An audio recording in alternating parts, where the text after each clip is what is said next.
जय हिंद दोस्तों। आज हम इस वीडियो में जानेंगे कि अभी हाल फिलहाल में जो नागालैंड में जो हिंसा हुआ है आर्मी और वहाँ के सिविलियनों के बीच, अपने इंडियन आर्मी और सिविलियन के बीच, आखिर वो हिंसा क्यों भड़का है, किस मुद्दा को लेकर भड़का है और क्यों भड़का है, इसके बारे में पूरी डिटेल से इस वीडियो में जानकारी लेंगे। तो चलिए आज का ये वीडियो शुरू करते हैं। देखिए, मेनली नागालैंड के हिंसा का मुख्य कारण क्या है, आपको पहले बता देता हूँ कि हिंसा हुआ कहाँ है। आप थोड़ा सा इसको मैप में आप देख लीजिए, ये हिंसा आखिर हुआ कहाँ है। देखिए, आपको मैं मैप दिखाता हूँ।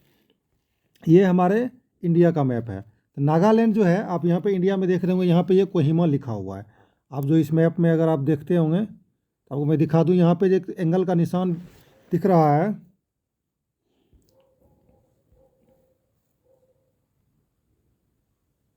अब यहाँ पे देख रहे हैं, यहाँ पे ये है कोहिमा, ये नागालैंड की यहाँ पे राजधानी है। यहाँ पे आप देख रहे होंगे, ये नागालैंड की राजधानी है कोहिमा।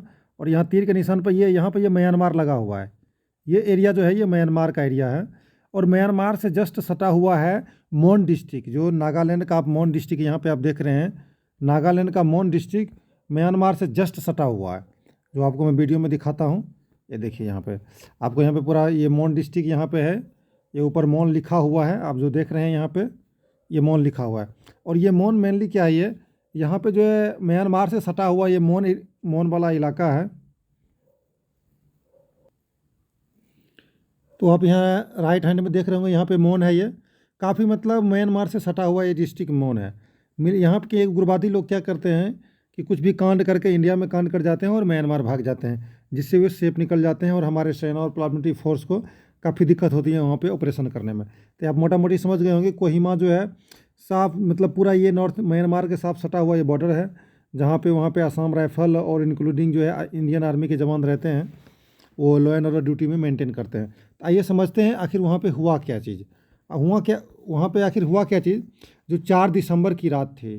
4 दिसंबर की रात क्या हुआ, सेना को एक जो है हमारे जवान इंडियन आर्मी को जो है, जैसा इंडियन आर्मी ने अभी तक प्रेस रिलीज करके बताया है कि इंडियन आर्मी ने बताया कि हमें एक स्पेसिफिक इन्फॉर्मेशन मिला, जो आप यहाँ पे भी चित्र ये वीडियो में भी देख रहे होंगे कि स्पेसिफिक इंटेलिजेंस, जो सेना का जो खुफिया उसका जो सूत्र होता है, गुप्तचर होता है, उसके द्वारा इनको इनपुट मिला था कि आज जो है स्पेसिफिक जिस रास्ते से वो मजदूर आ रहे थे, उसी रास्ते पर कहीं ना कहीं अनवांटेड इंसिडेंट ये अमूस लगाने वाले हैं ये लोग। तो इस स्पेसिफिक इंटेलिजेंस पे जो है, जो यहाँ पे जो NSCN ये ग्रुप है, मिलिटेंट ग्रुप है, उस कैडर का जो मिलिटेंट ग्रुप है यहाँ पे एक अम्बुश लगाने वाला है, इस रास्ते से गुजरने वाला है। तो सेना ने एक स्पेशल टीम QRT गठित किया और उस टीम पे पेट्रोलिंग करने के लिए भेजा।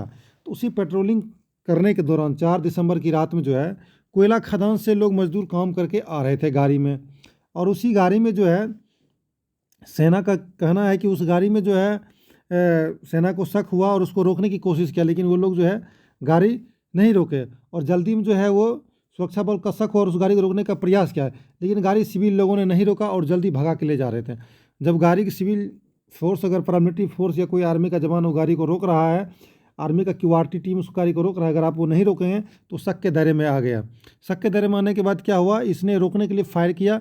फायर करने के कारण 6 लोग वहाँ पे घायल हो गए, जिसको जो है मतलब नज़दीकी अस्पताल में भर्ती कराया गया। और भर्ती कराने के बाद वो वहाँ पे वो डेड घोषित हो गए, मतलब नहीं बच पाए, वो मृत घोषित हो गए। मृत घोषित होने के बाद क्या हुआ, जब आसपास के लोगों को पता चला, जो मिलिटेंट ग्रुप है वहाँ पे भड़क गए और काफ़ी लोग इकट्ठा हो गए। इकट्ठा होने के बाद क्या हुआ, ये लोग असम राइफल के जो नज़दीकी कैंप था उसको घेर लिया और उस पर जो है पत्थर या आगाजानी, वहाँ पे जो है इंसर्जेंट लोग जमा हो गए और आपस में जो है भिड़ंत शुरू कर दिए, जिसके कारण असम राइफल को फिर जो है जवाबी कार्रवाई करनी पड़ा। उसके साथ आर्मी की टीम थी जवाबी कार्रवाई करे, जिसमें 6-7 लोग और मारे गए और कुल मिला के बता रहे हैं 13 लोग मारे गए, जिसमें हमारे एक आर्मी के जवान भी शहीद हो गए, जो आप स्क्रीन पर यहाँ पे देख रहे हो। ये para security force operative Gautam Lal जो है, ये टिहरी उत्तराखंड के रहने वाले हैं, ये हमारे जवान शहीद हो गए इस मुठभेड़ में भी। तो इस प्रकार का वहाँ का इंसिडेंट घटित हुआ। अब घटित होने के बाद ये राजनीतिक मुद्दा बन गया और हर एक राजनीतिक दल इस मुद्दा में कूद पड़ा। कूदने के बाद क्या हुआ, इसके अलावा जो है कई जगह जो है कोहिमा में 5 दिसंबर को जो है शांति मार्च, नागालैंड का राजधानी कोहिमा है, यहाँ पे देख रहे होंगे शांति मार्च, कैंडल मार्च भी किया गया कि शांति स्थापित किया जाए किसी तरह। और राज्य के जो होम कमिश्नर होते हैं अभिजीत सिन्हा जी, हर एक पूरे जो मोन जिला है उसमें जो है पूरा इंटरनेट, डेटा सर्विस, SMS सब पे पाबंदी लगा दी, सब पे रोक लगा दिया है। और गृह विभाग ने सूचना जारी किया कि यह इसलिए ये पाबंदी लगाया जा रहा है ताकि लोग इकट्ठा ना हो, कोई इस प्रकार का र्यूमर ना फैले, कोई इस प्रकार का जो है मिस इन्फॉर्मेशन ना फैले, ताकि जो है इसको बढ़ावा कोई राजनीतिक पार्टी या कोई भी जो इलीगल पार्टी है, जो एंटी नेशनल एलिमेंट हैं, इसको बढ़ावा ना दे सके। इसलिए वहाँ पे सारे सर्विस बंद कर दिया गया है। अभी इसी में सारा राजनीतिक पार्टी भी कूद पड़े। यहाँ पे आप देख रहे हो ये सारे डेड बॉडी हैं, उनको लोग अपना अंतिम जो है संस्कार जिसको बोलते हैं, उसमें नागालैंड के लोग करने के लिए यहाँ पे इकट्ठा हुए थे।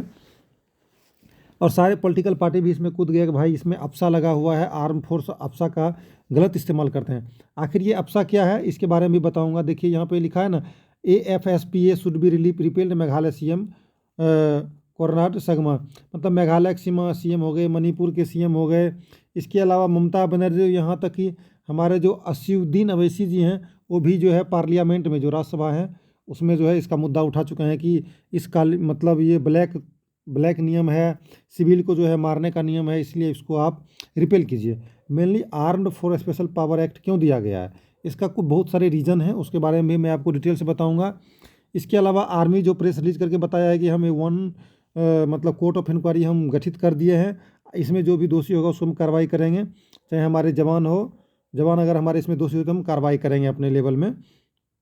लेकिन ये लोग नहीं मान रहे हैं। अभी फ़िलहाल वहाँ पे स्थिति शांतिपूर्ण है।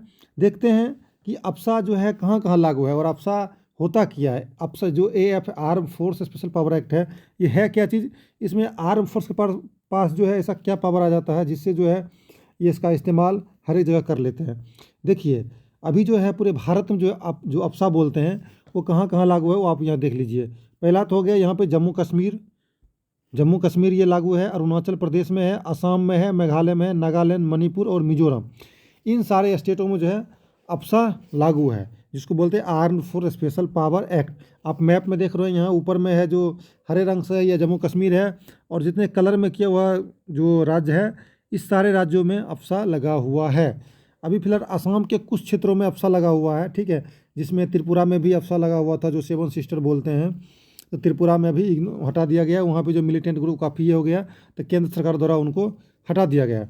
और अप्सा जो लगाता कौन है, किसके आदेश पे लगाया जाता है, ये भी आपको पूरा डिटेल्स में बताता हूँ। देखिए मेनली जो है arm force special power act जो है ये 1958 में है, जो पार्लियामेंट में पास हुआ था, इसको बोलते हैं arm force special power act 1958। ये जो है mainly Indian that grants special powers to the Indian armed force, यह जो है आर्म्ड फोर्स को स्पेशल पावर देता है, स्पेशल पावर प्रोवाइड करता है भारतीय संविधान के तहत। किसके लिए, मेंटेन लॉ एंड ऑर्डर। डिस्टर्बेरिया कौन होता है, जो भारत सरकार जो है गजट नोटिफिकेशन निकाल के जो है किसी स्पेसिफिक एरिया को अशांत घोषित कर देता है कि भाई ये एरिया जो है अशांत है, इसमें अप्सा लागू रहेगा। अशांत घोषित करने के बाद बारी आ जाता है आर्म्ड फोर्स अप्सा का लागू मतलब पावर आ जाता है, और उस डिस्टर्ब एरिया में इसी अप्सा को लेके जो है आर्म्ड फोर्स जो है वहाँ पे आर्मी जो हो चाहे पैरामिलिट्री फोर्स हो ऑपरेशन करती है। और ये जो रिलीज होता है ये कम से कम 3 मंथ के लिए, और अधिक से अधिक इसको केंद्र सरकार टाइम टू टाइम बढ़ाते रहता है कि भाई 3 मंथ में ये डिस्टर्ब नहीं होया, अगले 1 साल के लगा देते हैं, 2 साल का लगा देते हैं, 6 महीने का लगाते हैं। ये जो है केंद्र सरकार डिसाइड करती है। केंद्र सरकार के अलावा वहाँ के राज्य सरकार भी डिसाइड कर सकती है, और राज्य सरकार डिसाइड करती है तो गवर्नर का रिकमेंडेशन, गवर्नर का साइन जरूरी है, और गवर्नर का रिकमेंड जो राज्य सरकार लगाएगी, राज्य सरकार लगाने के बाद जो है वो केंद्र सरकार को रिकमेंडेशन भेजेगा, ताकि केंद्र सरकार गजट नोटिफिकेशन तक उसका परमानेंट अप्सा लगा दिया है, चाहे 3 महीना 6 महीना जितना भी लगाना हो लगा सकता है। तो देखिए ये अप्सा क्या है, अप्सा में आर्म्ड फोर्स जो है क्या क्या कर सकता है, हमारा आर्मी क्या क्या कर सकता है, यह जो है स्पेशल पावर देता है। इस पावर के तहत जो है आर्मी जो है वो किसी भी आदमी को जो है शूट कर सकता है, सर्च कर सकता है, ठीक है। सेंट्रल पुलिस जो है वो शूट कर सकता है, उसको गोली मार सकता है अप्सा के अंतर्गत, सर्च कर सकता है बिना वारंट का किसी भी घर को, destroy any property that is likely to be used by insurgent, कोई भी प्रॉपर्टी जो है चाहे कितना भी इंपॉर्टेंस हो, उसके जो इंसर्जेंट्स हैं, जो मिसक्रिएंट्स हैं, एंटी नेशनल एलिमेंट हैं, जो मतलब देश की संप्रभुता के लिए खतरा है, उस हाउस को जो है डिस्ट्रॉय कर सकता है, ठीक है। यह जो है डिस्ट्रॉय कब करेगा, जिस एरिया में जो है अप्सा लगा हुआ है, अशांत घोषित हो चुका है गृह मंत्रालय के द्वारा, उस एरिया में ये सब कार्रवाई आर्म फोर्स कर सकता है। इसके अलावा क्या कर सकता है, आर्म्ड फोर्स को लगता है कि देश की इंटीग्रिटी के खिलाफ है, ठीक है, तो उसमें जो है वो विदाउट पर्सन, आपको जो कोई भी पर्सन है उसको विदाउट अरेस्ट वारंट, बिना अरेस्ट वारंट के भी गिरफ्तारी कर सकता है। उसके अलावा क्या कर सकता है, about to commit a cognizable offence based on reasonable suspension, अगर उसमें शक होता है कि भाई ये डाउट इंसर्जेंट से मिला हुआ है, तब वो गिरफ्तार करके वो ले जा सकता है, सर्च कर सकता है, पूछताछ आपको कर सकता है, आप उसमें अपोज नहीं कर सकते हैं। इसके अलावा जो है legal legal immunity for the action in disturb area, security force को जो है लीगल इम्यूनिटी मतलब लीगल पावर दिया गया है, ठीक है। इसके अलावा है आर्म फोर्स गवर्नमेंट जस्टिफाई, जो अब मान लीजिए वहाँ पे अभी मणिपुर में जो भी हिंसा हुआ है उसमें अब आर्म फोर्स को जस्टिफाई करना पड़ेगा कि हम गोलियाँ क्यों चलाए हैं। अफसा के तहत जो रूल रेगुलेशन है उसके तहत वो कार्रवाई किया है, तो किस बेस पे कार्रवाई किया है, ठीक है। इसके अलावा combat military agency insurgency criticize pointed to case of possible human rights violation linked to the act, अगर उसमें लगता है कि कोई ह्यूमन राइट का वायलेशन हो रहा है तो इसमें भी आर्म फोर्स उस पर कार्रवाई कर सकता है। तो इसमें अनलिमिटेड पावर होता है आर्म फोर्स को, इसमें जो है सिक्योरिटी फोर्स को कोई कहने या सुनने की ज़रूरत नहीं है। एक अगर ऑफिसर ऑर्डर दे देता है कि भाई, एक ऑफिसर को लगता है कि नहीं यहाँ पे ये चीज़ करना ज़रूरी है, वहाँ पे किया जा सकता है बिना कोई मजिस्ट्रेट के आदेश के, ठीक है। इसी को बोलते हैं अफसा। ये वीडियो आपको कैसा लगा, यहाँ पे हमारा वीडियो समाप्त होता है। वीडियो अच्छा लगे तो लाइक कीजिए, कमेंट कीजिएगा, शेयर कीजिएगा। मिलेंगे नेक्स्ट क्लास में, तब तक के लिए जय हिंद।